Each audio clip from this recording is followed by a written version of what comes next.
성경 전체에서 가장 많이 알려지고 가장 많이 사람들의 마음을 움직였고 가장 많이 암송한 구절이 바로 요한복음 3장 16절입니다. 누군가는 이 말씀을 복음을 한 문장으로 요약한 구절이다 라고 말을 했고요. 또 어떤 사람은 이 말씀 안에 하나님의 구원의 위대함이 담겨 있다라고 말했습니다. 한마디로 이 한 구절 안에 복음의 핵심이 들어있다라는 것입니다. 하나님의 마음, 하나님의 계획, 하나님의 사랑, 우리의 소망이 다 들어있다는 것이죠.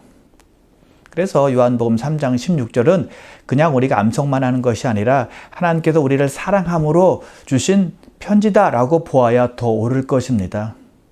그 편지는 오늘도 우리에게 이렇게 말씀하고 있습니다. 얘야, 내가 너를 사랑한다. 그래서 내 아들 독생자 예수를 너에게 주었단다. 그러니 그 아들을 믿으면 멸망치 않고 영원한 생명을 얻게 될 것이다 라고 말씀하고 있다는 것이죠.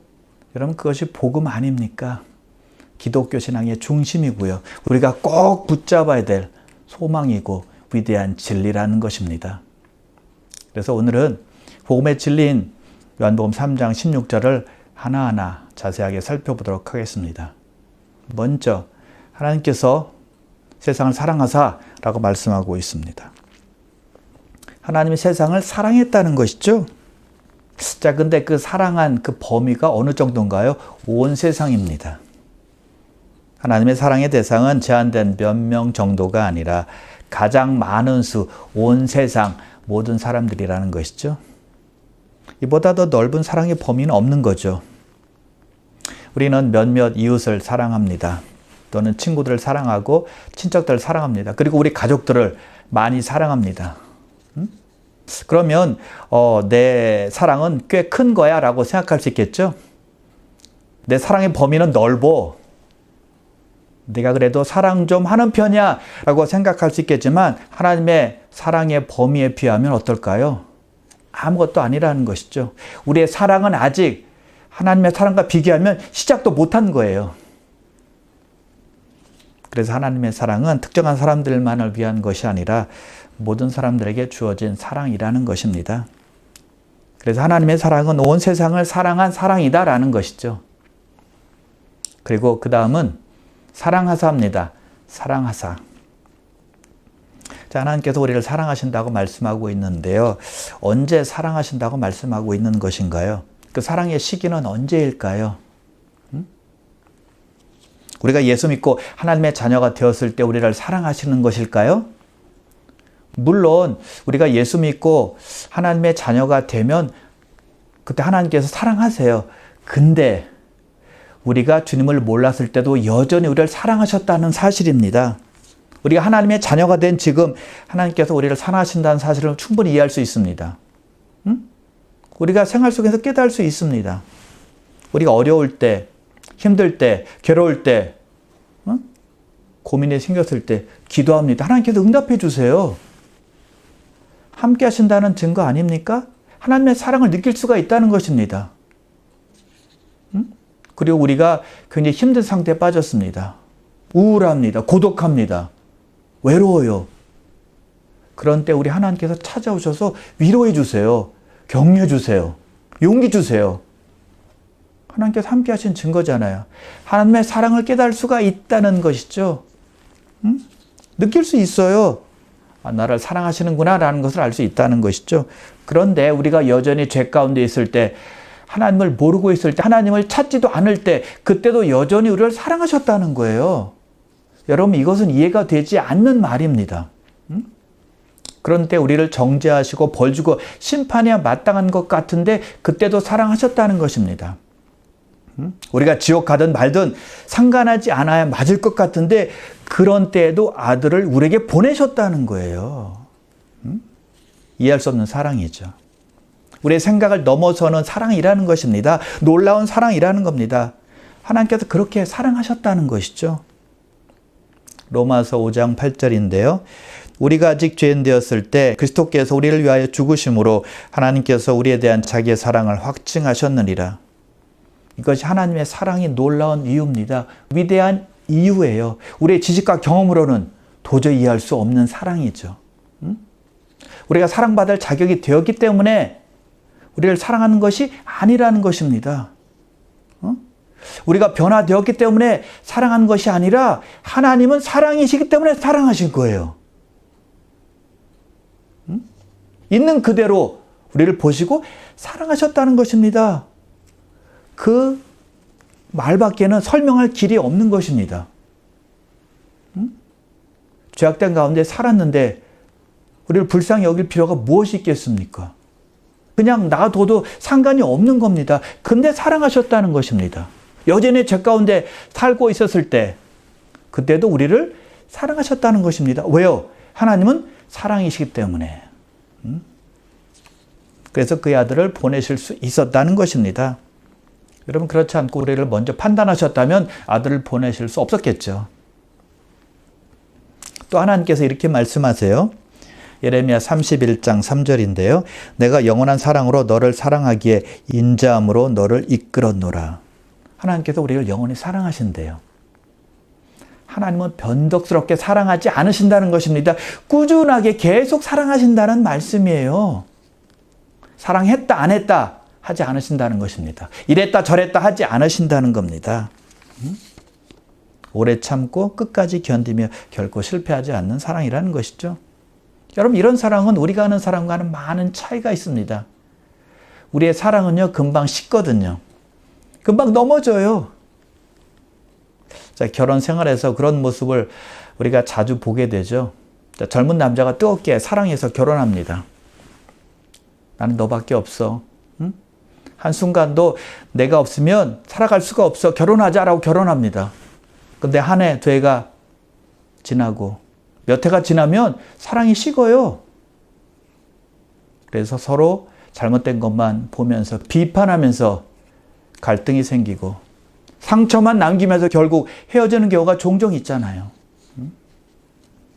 그래서 여러분, 인간의 사랑은 쉽게 흔들린다는 겁니다. 오래가지 못해요. 참으로 약하다는 것입니다. 변덕이 죽을 듯 하는 겁니다. 상황이나 환경에 따라서 변하는 게 우리들의 사랑이잖아요. 근데 하나님의 사랑은 그렇지 않다는 것입니다. 하나님의 사랑은 변하지 않고 포기하지 않고 우리를 끝까지 붙드는 사랑이라는 것입니다. 우리가 넘어질 때도, 우리가 흔들릴 때도, 우리가 하나님을 잊고 살 때도, 그때도 우리를 여전히 사랑하신다는 거예요. 누가복음 15장에 나오는 탕자의 비유가 바로 그것입니다. 아버지가 돌아가시기 전에 자기 재산, 유산을 달라고 한 아들이 어디 있어요? 근데 둘째 아들이 그렇게 했다는 것이죠. 자기 몫을 달라는 겁니다. 그래서 아버지가 둘째 아들의 몫을 주죠. 그저 둘째 아들이 자기의 재산을 가지고 먼 나라에 가서 허랑방탕하게 삽니다. 받은 재산 다 씁니다.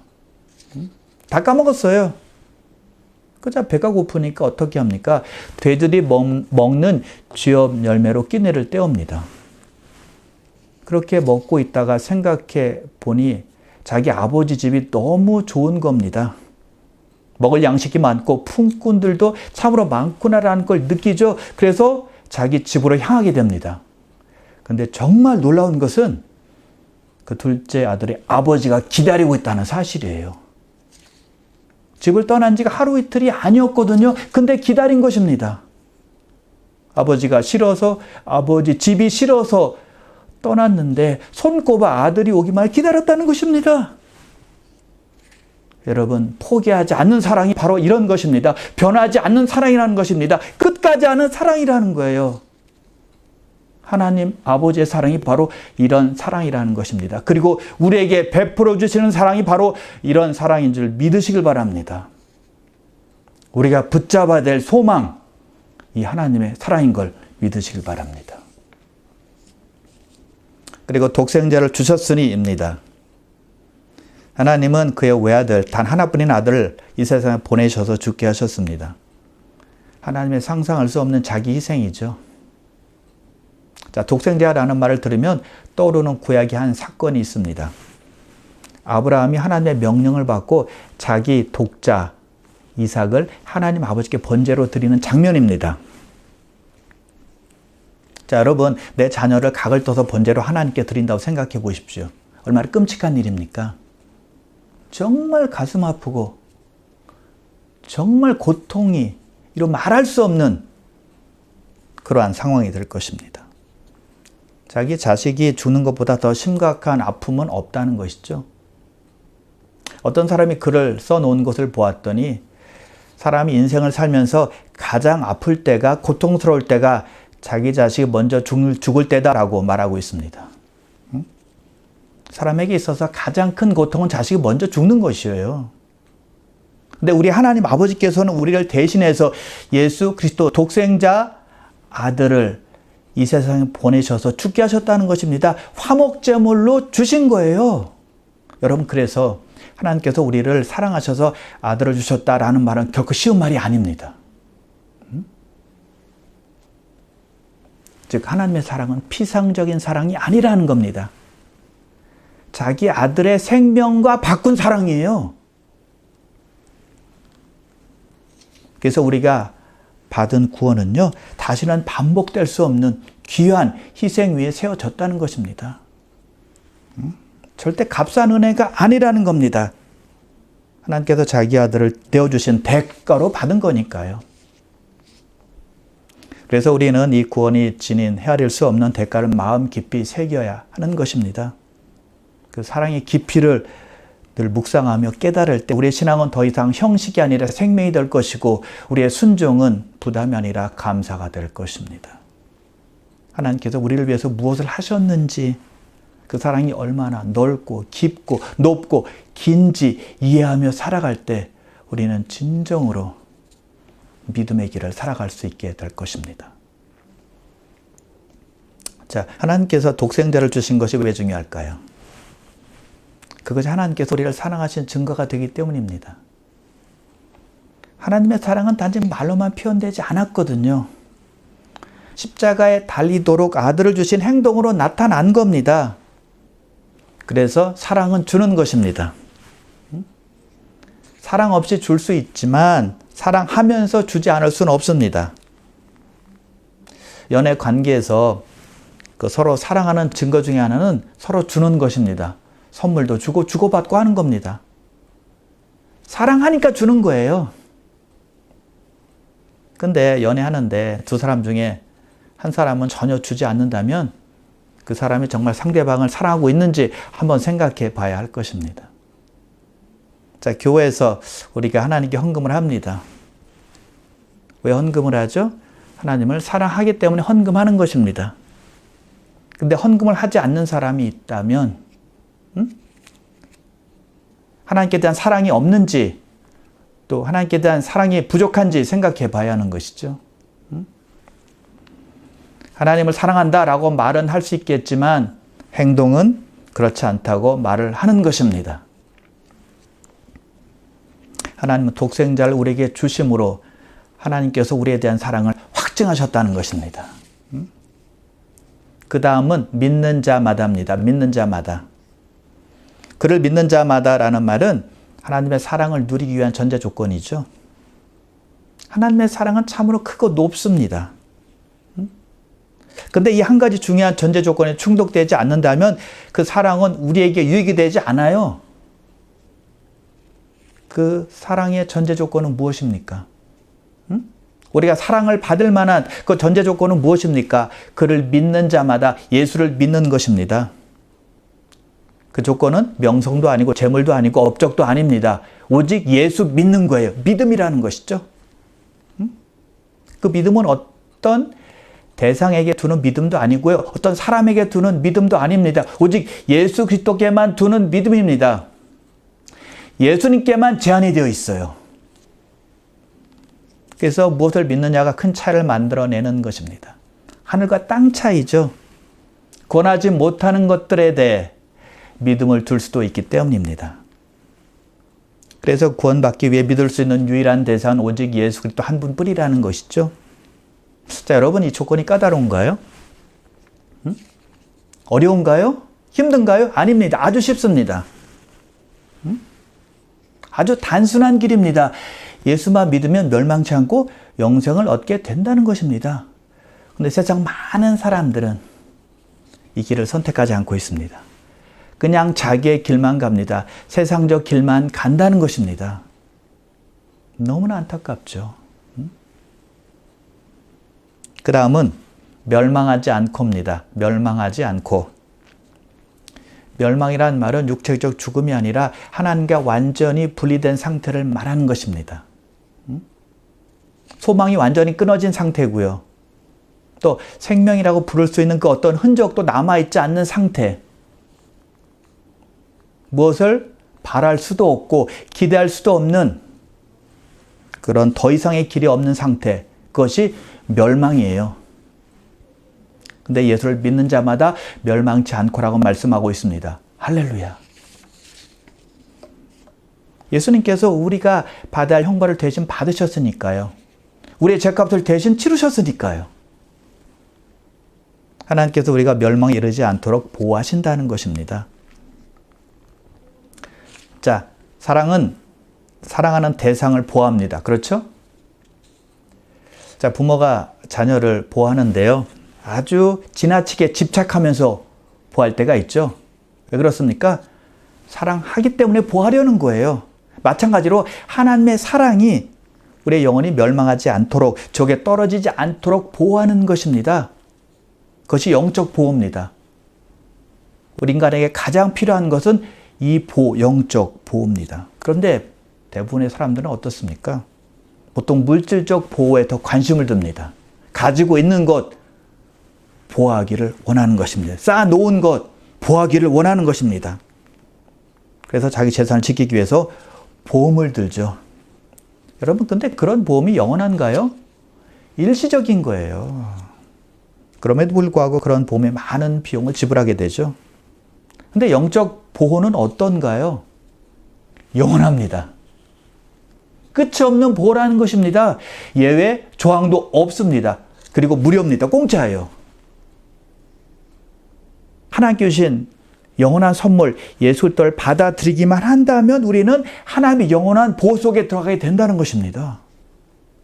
어느 누구도 건들지 못하는 하나님의 보호 안에 있게 된다는 것입니다. 하나님의 능력의 손 안에 있게 된다는 것입니다. 그래서 멸망치 않는 거예요.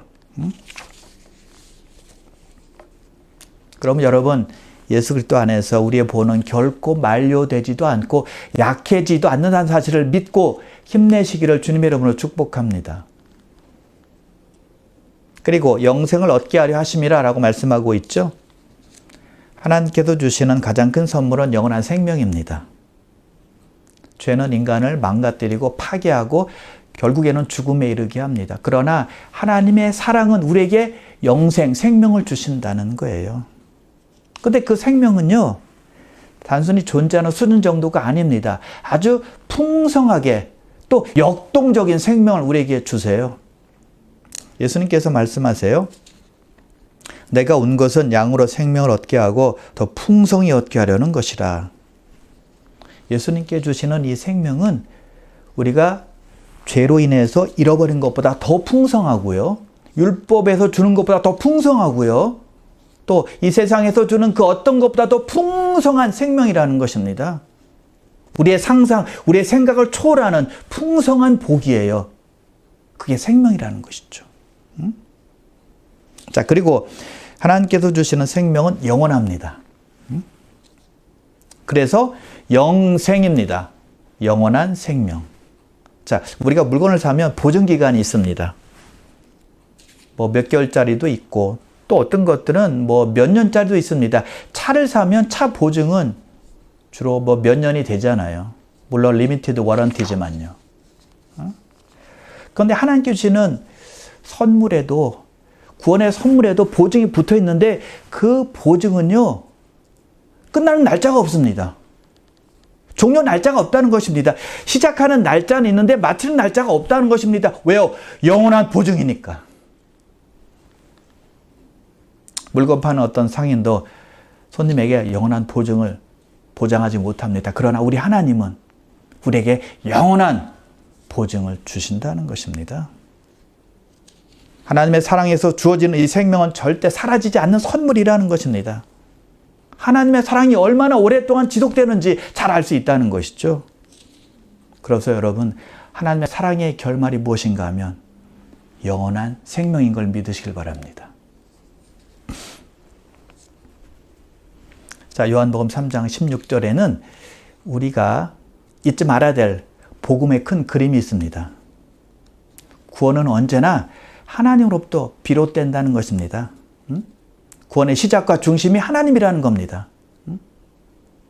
하나님께서 우리를 사랑하셨고 우리에게 다가오셨습니다. 우리가 하나님을 찾은 것이 아니라 하나님께서 우리를 찾아오신 겁니다. 그런데요, 하나님께서 우리를 인격적인 존재로 만드셨습니다. 기계적으로 반응하는 그런 존재가 아니라 선택할 수 있는 자유를 가진 존재로 만드셨다는 거예요. 그래서 하나님은 우리에게 믿음을 요구하시고 우리는 그 믿음의 책임을 져야 한다는 것이죠. 그래서 하나님께서 우리를 사랑하셔서 독생자를 주셨고 우리는 믿음에 반응해서 그 아들을 믿어야 한다라는 것입니다. 자, 구원의 문제에 관해서 어떤 사람들은 하나님께서 다 하신다라고 말하는 사람이 있고 또 어떤 사람들은 아니다, 인간이 선택해야 된다라고 말하면서 한쪽을 강조합니다. 근데 정말 그렇게 되면 성경에서 말씀하는 균형을 잃게 되는 것입니다. 성경은 둘 다 말씀하고 있기 때문이죠.